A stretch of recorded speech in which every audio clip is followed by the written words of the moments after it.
বাড়ি চলে যাব, তাই মা আমাকে এগোতে আসছে। আমি ভিডিও করছি আর মা ভাবছে ফটো তুলছি, সেজন্যই হাসছে একটু। আমি হাসছি কারণ মন খারাপ করে কী হবে, আবার কদিন পরে ভালো না লাগলে চলে আসবো। আর আমি যদি মন খারাপ করে থাকি মারও মন খারাপ হবে। এই রাস্তা দিয়ে চলে আসছি কারণ নদীর ভেড়িতে টোটো দাঁড়িয়ে আছে।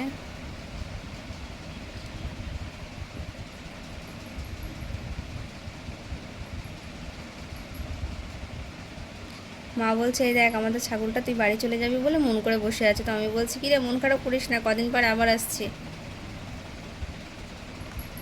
টোটো দাঁড়িয়ে আছে, আমার বরমশাই বসে আছে টোটোর মধ্যে, আমাকে বলছে বসো বসো। টোটোতে করে যাচ্ছি, নদীর পাশ দিয়ে গাছগুলো লাগানো আছে, সোনাঝুরি গাছ, সুন্দর লাগছে। আর দেখো পাশে নদী, আর টোটো করে আমরা যাচ্ছি। দেখি কয়েকজন গাছ লাগাচ্ছে নদীর পাশে, সেগুলো তোমাদের দেখালাম যে দেখো আমাদের নদীর দিকে গাছ লাগানো হচ্ছে। খানিকটা নেমে গেছিলাম কারণ একটু খারাপ ছিল তো, সেজন্যই না আমি নেমে যাওয়া হয়েছিল।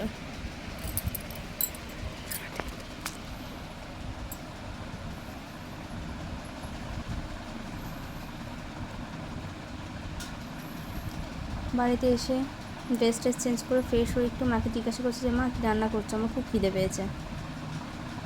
তো মা বলছে যে কাঁকরোল ভাজা করছি, শুক্তো, চাটনি, মাছের তরকারি। বলছি বাবা অনেক কিছু তো হয়েছে, তাড়াতাড়ি করো, খুব জোরে খিদে পেয়েছে, খেয়ে তো থাকতে পারছি না। তো এবার সব এনার্জি যতটুকুনি ছিল সব এনার্জি দিয়ে লেগে পড়লাম ঘর পরিষ্কারের কাজে। তা আমি একা পরিষ্কার করবো না, আমার বড় আমাকে পরিষ্কার করতে সাহায্য করেছে। আমি অল্পটুকু করেছি, ও বেশিরভাগটা করেছে। এই যে দিদির ছেলে দাঁড়িয়ে আছে, বলছে মামি তুমি ঝাড় দিতে পারছো না, দাও ঝাঁটটা, আমি ঝাড় দিতেছি। বলছি না বাবা তোমার ঝাড় দিতে হবে না। বলছে না তুমি আমাকে দাও, তুমি দিলে অনেক দিন লেগে যাবে। ও বলছে ও নাকি তাড়াতাড়ি দিতে পারে আর আমি নাকি দিলে দেরি হবে। এই যে দিদির মেয়ে, ও বলছে হাই, তোমার একটা হাই করছে। ঘর পরিষ্কার করার পরে যে ফাইনাল লুক,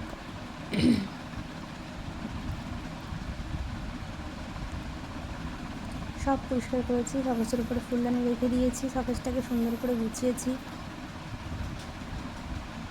আর আলমারিটা এখানে রেখে দিয়েছি। ফটোটা দেয়ালে সেট করেছি।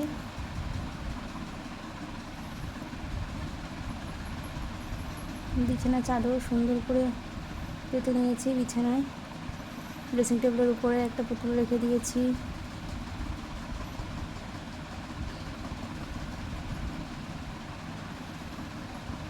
সামনে একটা ফুলদানি, আলনাটা ভালো করে গোছানো রয়েছে।